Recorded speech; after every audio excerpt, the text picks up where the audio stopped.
Hi viewers, എല്ലാവർക്കും ലതാസ് രുചി സെറ്റിലെ മറ്റൊരു എപ്പിസോഡിലേക്ക് സ്വാഗതം. നമുക്കിന്നിവിടെ ഒരു സ്ക്വാഷ് തയ്യാറാക്കാം. ഇപ്പോൾ ഫാഷൻ ഫ്രൂട്ടിൻ്റെയൊക്കെ സീസൺ അല്ലേ, അതുകൊണ്ട് തന്നെ നമുക്ക് ഫാഷൻ ഫ്രൂട്ട് വെച്ചിട്ട് നല്ലൊരു സ്ക്വാഷ് തയ്യാറാക്കിയെടുക്കാം. അപ്പോൾ ഈ സ്ക്വാഷ് തയ്യാറാക്കുന്നതിന് വേണ്ടിയിട്ട് നമുക്ക് എന്തൊക്കെ സാധനങ്ങളാണ് വേണ്ടുന്നതെന്നൊന്ന് കണ്ടു നോക്കാം. ഞാനിവിടെ ഒരു 10 ഫാഷൻ ഫ്രൂട്ടാണ് എടുത്തിട്ടുള്ളത്. അപ്പോൾ ഈ 10 ഫാഷൻ ഫ്രൂട്ടിൻ്റെ സ്ക്വാഷ് ഉണ്ടാക്കുന്നതിന് വേണ്ടി നമുക്കൊരു 1/2 കിലോ പഞ്ചസാര ഞാൻ എടുത്തിട്ടുണ്ട്.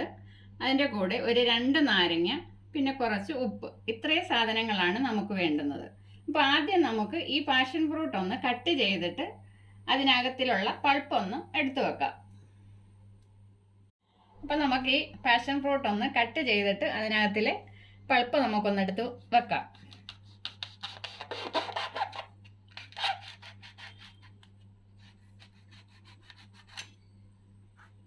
ഞാനിതോടെ ഒരു ഫോർക്ക് ഉപയോഗിച്ചാണ് ഇതിൻ്റെ പൾപ്പ് നീക്കം ചെയ്യുന്നത്. ഇതേപോലെ ഇതിനകത്തിലെ ആ ഒരു വെള്ള പാട പോലെയുണ്ട്, അത് വീഴാതെ ഈ പൾപ്പ് മാത്രമായിട്ട് നമ്മൾ നീക്കിയെടുക്കണം. ഇതേപോലെ ഓരോന്നും നമുക്ക് പൾപ്പെടുത്ത് മാറ്റാം.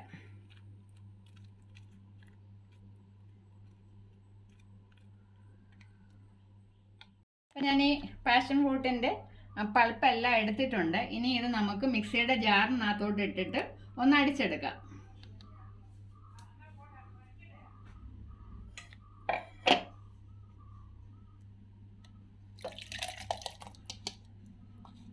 ഒരുപാട് അടിക്കണ്ട, ചെറുതായിട്ടൊന്ന് അടിച്ചെടുത്താൽ മതി. അതിൻ്റെ അരി ഒരുപാട് അരഞ്ഞു പോകാത്ത വിധത്തിൽ വേണം അരച്ചെടുക്കാൻ. ഞാനിപ്പോൾ ഈ പാഷൻ ഫ്രൂട്ട് ഇവിടെ മിക്സിയുടെ ജാറിനകത്തിട്ട് അടിച്ചെടുത്തിട്ടുണ്ട്. നമുക്കിനി അത് ഒരു അരിപ്പ ഉപയോഗിച്ച് ഒന്ന് അരിച്ചെടുക്കണേ. ചെറുതായിട്ട് ഞാനൊന്ന് അടിച്ചിട്ടുള്ളേ. ഇതിനി അതിൻ്റെ ആ ജ്യൂസ് എല്ലാം ഒന്ന് ഇതിനകത്തിലൂടെ ഒന്ന് അരിച്ചെടുക്കാം, അരിയൊന്നും വീഴാതെ.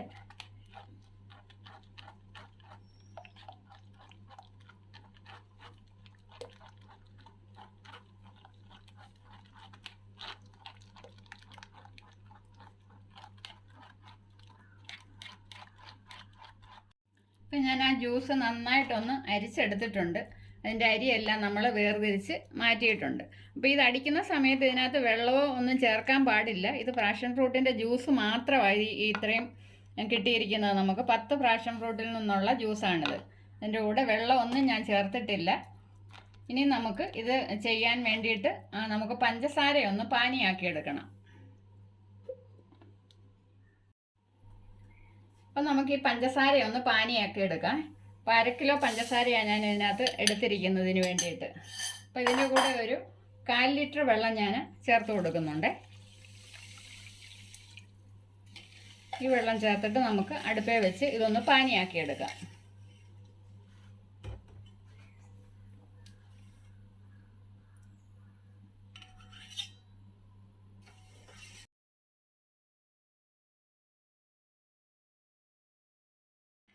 നമ്മുടെ പഞ്ചസാര പാനിയാകുന്നതിന് വേണ്ടി ഞാൻ അടുപ്പേ വെച്ചിട്ടുണ്ട്.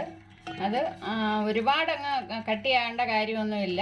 കുറച്ചൊന്ന് കുറുകി വരുന്ന സമയത്ത് നമുക്കിതിനകത്തോട്ട് ഞാൻ മുമ്പേ കുറച്ച് 2 നാരങ്ങ എടുത്ത് വെച്ചിട്ടുണ്ടല്ലോ, അത് ഈ പഞ്ചസാര പാനിക്കകത്ത് ചേർക്കുന്നതിന് വേണ്ടിയിട്ടാണ് ആ നാരങ്ങ എടുത്ത് വെച്ചിട്ടുള്ളത്. അതേപോലെ ഈ പാഷൻ ഫ്രൂട്ടിൻ്റെ സ്ക്വാഷ് അധികം ആരും അങ്ങനെ ഉണ്ടാക്കാറില്ലായിരിക്കും. പണ്ടൊക്കെ നമ്മുടെ വീടുകളിലൊക്കെ ഈ പാഷൻ ഫ്രൂട്ട് കിട്ടിയാൽ ചുമ്മാതെ നമ്മൾ കണ്ടിച്ചിട്ട് പഞ്ചസാരയൊക്കെ ഇട്ട് തിന്നാൻ ഭയങ്കര ടേസ്റ്റാണ് അതിന്. അങ്ങനെയൊക്കെ ആയിരുന്നു നമ്മൾ പണ്ടൊക്കെ തിന്നുകൊണ്ടിരുന്നത്. ഇപ്പോഴത്തെ കാലത്ത് ഇത് ഓരോരുത്തർ ഇതെടുത്തിട്ട് ഒരുപാട് പ്രതിരോധ ശേഷിയുള്ളതായിട്ടൊക്കെ കണ്ടിട്ടുണ്ട് നമ്മൾ ഉപയോഗിക്കുമ്പോൾ. അതേപോലെ തന്നെ ഇതിന് വിറ്റാമിൻ എ ധാരാളം അടങ്ങിയിട്ടുള്ളതാണ് ഈ പാഷൻ ഫ്രൂട്ടിനകത്തിൽ. പിന്നെ പ്രമേഹ രോഗികൾക്ക് വളരെ നല്ലതാണ് ഈ പാഷൻ ഫ്രൂട്ട്. അങ്ങനെ ഒരുപാട് ഗുണങ്ങളുള്ളതാണ് ഈ പാഷൻ ഫ്രൂട്ട്. അതുകൊണ്ട് തന്നെ ആരും ഇത് കളയാതെ കഴിക്കാൻ നോക്കുക. ഒന്നേ ഇതേപോലെ സ്ക്വാഷ് ആക്കി വെച്ചിരുന്നാൽ നമുക്ക് ഇപ്പം ഞാനീ എടുക്കുന്ന ഈ സ്ക്വാഷ് ഒരു 10-30 ദിവസമെങ്കിലും നമുക്ക് ഫ്രിഡ്ജിൽ സൂക്ഷിക്കാൻ സാധിക്കും. അതേ രീതിയിലാണ് ഞാനിപ്പോൾ എടുക്കുന്നത്. ഇങ്ങനെ എടുത്ത് വെച്ചിരുന്നാൽ നമുക്ക് കുറച്ച് നാളിത് ഉപയോഗിക്കാം. ഇതല്ലെങ്കിൽ പാഷൻ ഫ്രൂട്ട് എടുത്തിട്ട് അത് കണ്ടിച്ചിട്ട് അതിനകത്ത് കുറച്ച് പഞ്ചസാര ഇട്ട് ഇളക്കി കുട്ടികൾക്കൊക്കെ കൊടുക്കുന്നത് വളരെ പ്രതിരോധശേഷി കൂട്ടാൻ വളരെ നല്ലതാണ്. അതുകൊണ്ട് എല്ലാവരും അത് കഴിക്കാൻ നോക്കുക. അപ്പം നമുക്ക് ഈ സ്ക്വാഷ് ഒന്ന് തയ്യാറാക്കിയെടുക്കാം. നമ്മുടെ പഞ്ചസാര ഇവിടെ പാനിയായിട്ടില്ല, കുറച്ചുകൂടെ ഒന്ന് പാനിയായിട്ട് വരണം. അതുവരെ നമുക്കൊന്ന് ഇളക്കി കൊടുക്കാം. ഇപ്പം നമ്മുടെ പഞ്ചസാര ഇവിടെ പാനിയായിട്ടുണ്ട്. ഇതിപ്പോൾ നൂൽപ്പരുവൊന്നും ആകേണ്ട കാര്യമില്ല. ഇപ്പോൾ ഈ ഒരു പരുവത്തിൽ നമുക്കിതിനകത്തിലോട്ട് എടുത്തു വെച്ചിരിക്കുന്ന നാരങ്ങാ നീരും കൂടെ ചേർത്ത് കൊടുക്കുക. ഈ നാരങ്ങാ നീര് ചേർത്ത് കൊടുക്കുന്നത് നമ്മുടെ പഞ്ചസാര കട്ടിയാവാതിരിക്കാൻ വേണ്ടിയിട്ടാണ്.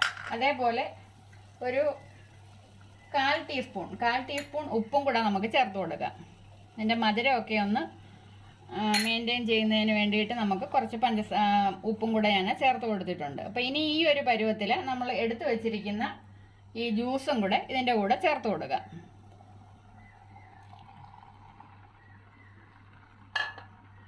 ഈ ജ്യൂസ് കൂടെ ചേർത്ത് കൊടുത്തിട്ട് ഒരു 10 മിനിറ്റ് സമയം കൂടെ നമുക്കൊന്ന് ഇളക്കി കൊടുക്കാം.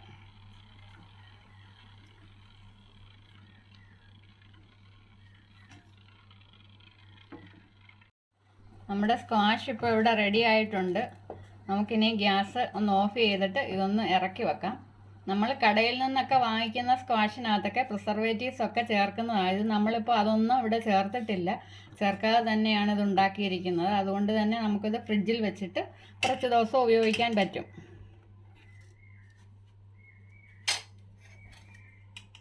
ഇതിനെ ഒന്ന് തണുത്തതിന് ശേഷം വേണം നമുക്ക് കുപ്പിക്കകത്തോട്ട് ഇത് മാറ്റാൻ. അപ്പോൾ ഇത് കുറച്ച് സമയം നമുക്കിവിടെ വെച്ചിരുന്നൊന്ന് തണുക്കാൻ വെക്കാം. നമ്മുടെ പാഷൻ ഫ്രൂട്ടിൻ്റെ ജ്യൂസ് ഇവിടെ റെഡി ആയിട്ടുണ്ട്. നമുക്കിത് ഒരു 2 ഗ്ലാസ്സിനകത്തോട്ടൊന്ന് ഒഴിച്ച് നോക്കാവേ. അപ്പം ഞാനിത് ഒരു 2 സ്പൂൺ തവി വീതമാണ് ഇതിനകത്തിൽ ഒഴിക്കുന്നത്. ബാക്കി നമുക്ക് വെള്ളം ചേർക്കാം. ഇനി കുടിക്കുന്ന സമയത്ത് മധുരം കുറവെന്ന് തോന്നുന്നെങ്കിൽ കുറച്ച് മധുരം കൂടി ഇട്ടാലും കുഴപ്പമില്ല. ഇതിപ്പോൾ ഈ 2 തവി ഒഴിക്കുമ്പോൾ ഈ ഒരു ഗ്ലാസ്സിന് കറക്റ്റ് മധുരം നമുക്ക് കിട്ടുന്നുണ്ട്. ഇത് വളരെ ടേസ്റ്റി ആയിട്ടുള്ള ഒരു സ്ക്വാഷാണ്. നമ്മുടെ വീട്ടിൽ തന്നെ തയ്യാറാക്കാൻ പറ്റുന്നതാണ്. മറ്റ് പ്രിസർവേറ്റീവ്സ് ഒന്നും ചേർക്കാതെ തന്നെ നമുക്ക് വീട്ടിൽ ഉണ്ടാക്കിയെടുക്കാൻ പറ്റുന്നതാണ്. കുട്ടികൾക്കൊക്കെ കൊടുക്കാൻ പറ്റിയ ഒരു സ്ക്വാഷാണിത്. ഇതിൻ്റെ ബാക്കി വന്നിട്ടുള്ളത് നമുക്ക് കുപ്പിയിൽ ഒഴിച്ചു വെച്ച് കുറച്ച് ദിവസം നമുക്ക് ഉപയോഗിക്കാൻ സാധിക്കും. അതുകൊണ്ട് ബാക്കി വന്നത് ഞാൻ ഒരു കുപ്പിക്കകത്തോട്ട് ഒഴിക്കുക.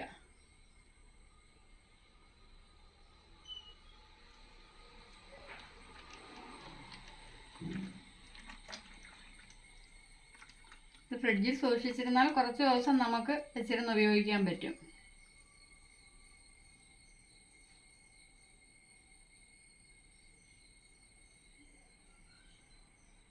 ഞാൻ നേരത്തെ പറഞ്ഞതുപോലെ തന്നെ ഒരുപാട് പ്രതിരോധ ശേഷിയുള്ള ഒരു ഫ്രൂട്ടാണിത്. അതുകൊണ്ട് ആരും ഇത് കളയരുത്, എല്ലാവരും ഇത് ഉപയോഗിക്കാൻ ശ്രമിക്കുക. അപ്പോൾ ഇനി ഒരു അടുത്ത വീഡിയോയുമായിട്ട് ഞാൻ ഉടൻ തന്നെ വരുന്നതായിരിക്കും. നിങ്ങൾക്ക് എൻ്റെ ഈ ഒരു വീഡിയോ ഇഷ്ടപ്പെട്ടെങ്കിൽ നിങ്ങൾ ലൈക്ക് ചെയ്യുക, ഷെയർ ചെയ്യുക, കമൻറ്റ് ചെയ്യുക. അതുവരെ അടുത്ത വീഡിയോയുമായി ഞാൻ വരുന്നവരേക്ക് എല്ലാവർക്കും ബൈ.